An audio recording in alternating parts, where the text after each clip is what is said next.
your first day fasting. No. Water and food. First day water and food. First day water and food. And you fasted from what time? Sunrise? Sunrise to sunset. Okay. How are you feeling? How was your day? I went on a run.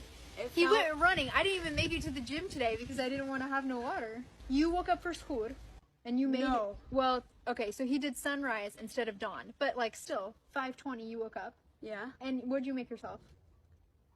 Eggs, cereal. He made himself a whole freaking breakfast and I couldn't even reach over and eat my pack of peanuts that I had set out to eat because I was too lazy this morning.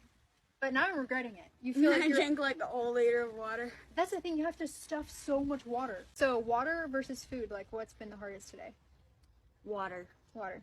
Okay. Because you ate hard. I've been hungry all day. Water has been tough because I had a lot of meetings where I had to talk a lot.